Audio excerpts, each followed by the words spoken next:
একটু প্লেসটা বড় করেন, একটু প্লেসটা বড় করেন,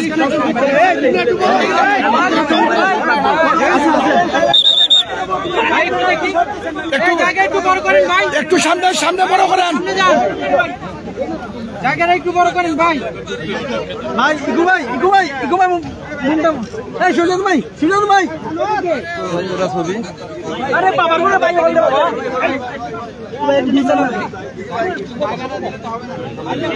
আরে বাবা বলে ভাই ভাই, আরে বাবা রে, আরে আমরা কি করে এই মোবাইলটা কার সরান ভাই, নিচে না অডিও অন করেন, অডিও পান না। আরে নসদ ভাই আছে, আরে হারে ইটারে আবেদন আছে এই রকম জায়গাগুলোতে আমরা আর পাথর তোলার জন্য ইজারা দেব। এক নম্বর। দুই হচ্ছে অবৈধভাবে যে পাথর উত্তোলন হয় সেটা বন্ধের জন্য নিশ্চয়ই জ্বালানি মন্ত্রণালয় থেকে উপদেষ্টা মহোদয় বলবেন। আর এই জায়গাটা বিশেষ করে পরিবেশগত সংকটাপন্ন এলাকা।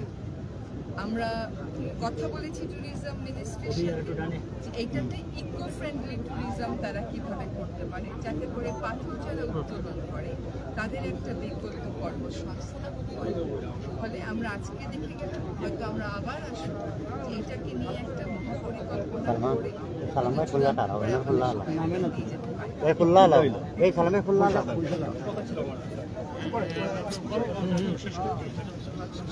দেখা যায় না তো দাদা, দেখা যায় না তো সবাই জায়গা। আচ্ছা একটু বড় করি, একটা বড় করেন না, তো নাই তো আপনার পিছনে দেখা মিতো না বাবা, একটু পিছনে যাও বাবা, কাল দেখা যায় না।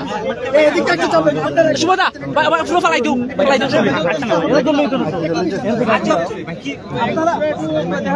আমি তো দেখি না ভাই, বিশ্বাস করুন প্লিজ ভাই, আপনার একটা কিছু না ওইটা আমার আপনার প্লিজ প্লিজ ভাই সেটাই বানা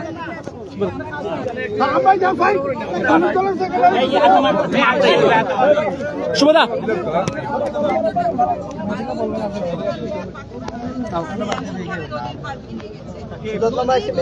সামনে মোবাইলটা কারে জমা থাকার কারণে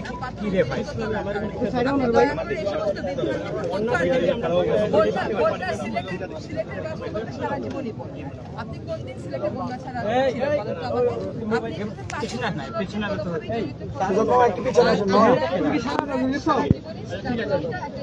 আরে বাবা রফি তুলো রে ভাই,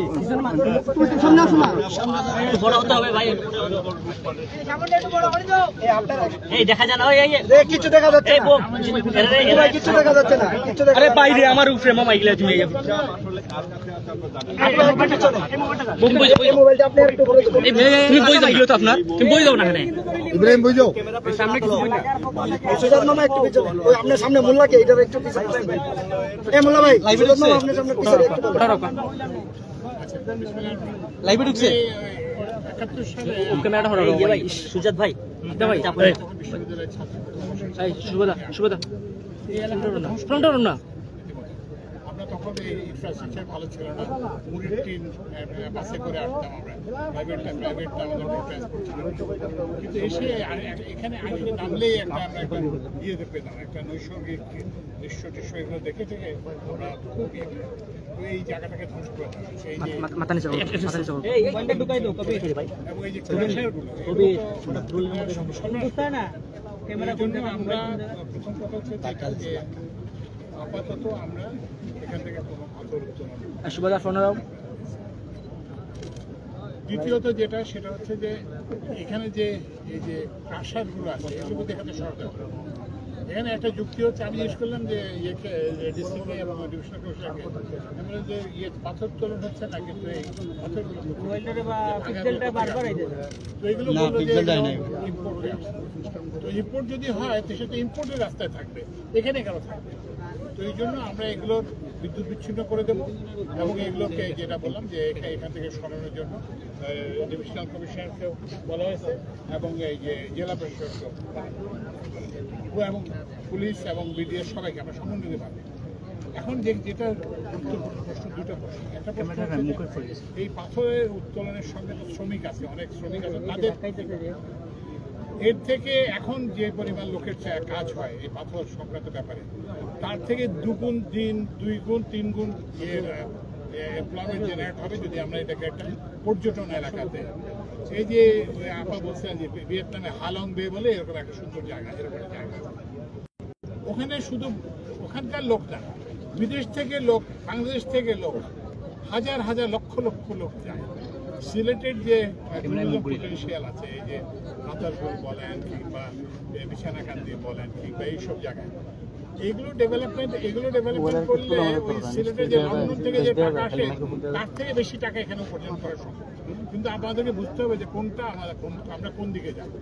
আমরা কি পাথর উত্তোলন করে একটা ধ্বংসের দিকে নিয়ে যাব, নাকি এটাকে একটা পরিবেশগত একটা সৃষ্টি করে, বিনোদন কেন্দ্র সৃষ্টি করে কিংবা পর্যটন কেন্দ্র সৃষ্টি করে মানুষের কর্মসংস্থান 3-4 গুণ বেশি কর্মসংস্থান সম্ভব। এবং আমি অলরেডি বলে দিয়েছি ওই যে বিছানাকান্দির নাকি রাস্তা খারাপ, তারপর রাতারপুলের নাকি রাস্তা খারাপ। আমরা স্থানীয় সরকার মন্ত্রণালয়ের সচিবকে আমি এখান থেকেই বলেছি, এবং আজকে আমরা ওখানে যে কমিশনের যে সভা হবে সেখানে তাদেরকে দেখছি।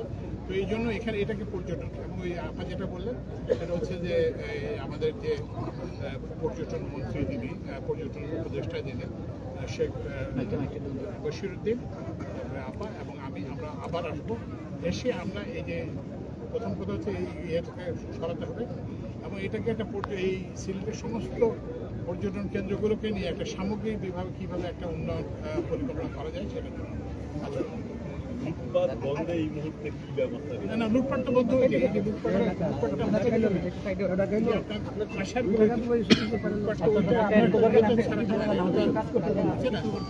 আমরা এগুলোকে পাথর আসে ওই যে রাস্তার ওই পাশে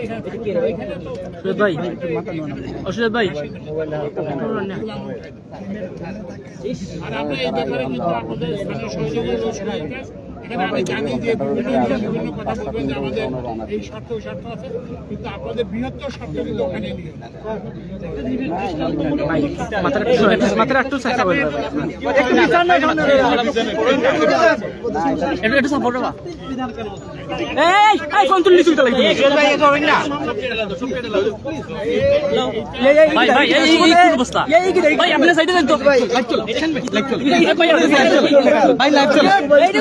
চলে তো ভাই, ভাইয়া লাইভ চলে, আমার লাইভ চলে, আমার লাইভ চলে।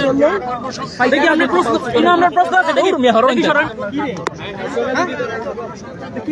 আচ্ছা একটু সাইড দেখো, লাইভ এখন লাইভ চলে, কি এখন লাইভ চলে, এখন আমার ওই বাড়ি উঠে গেল। ভাই আমার কোন কারণ নেই ভাই, ও ফোন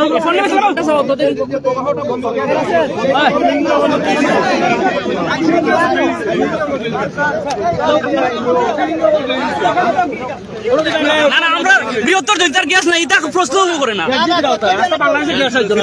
আমরা গ্যাস আমরা ফাইদাম না, আবুল তাবুল প্রশ্ন করে লাভ আছে। এমনি কোনো ক্যামেরা ঠিক আছে,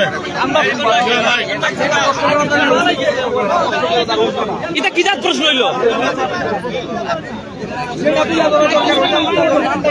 বৃহত্তর জনতার গ্যাস নাই অনেক দশক ধরে, এই ব্যাপারে কেউ মাতিও না।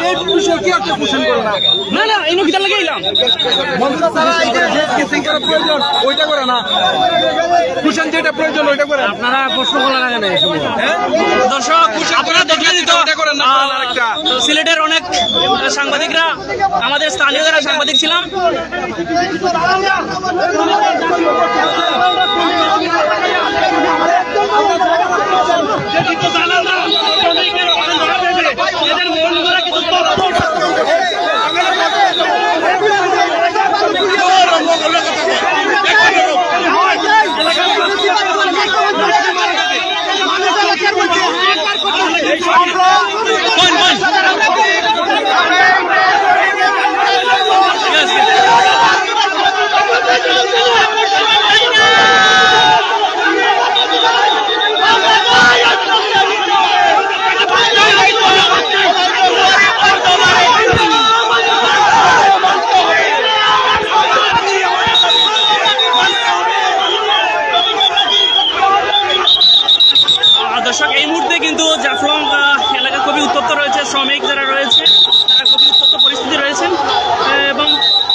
দর্শক, দুইজন বিদ্যুৎ জ্বালানি খনিজ সম্পদ উপদেষ্টা এসে গেলেন, কিন্তু আমাদের বৃহত্তর টঙ্কায় বহু দশক ধরে কিন্তু গ্যাস দিয়ে, সেই গ্যাস দিয়ে তিনি কিন্তু কথা বলেন নাই, উল্টো আমাদের সিলেটবাসীকে ক্ষুব্ধ করে গিয়েছেন। আমরা তীব্র নিন্দা জানাচ্ছি।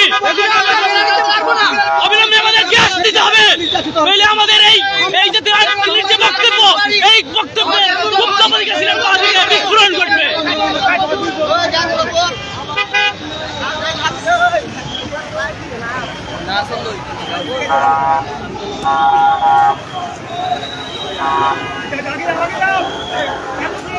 দর্শক, এই মুহূর্তে কিন্তু জাফলংয়ের উত্তপ্ত জনতা দুই উপদেষ্টাকে ঘিরে ধরেছেন।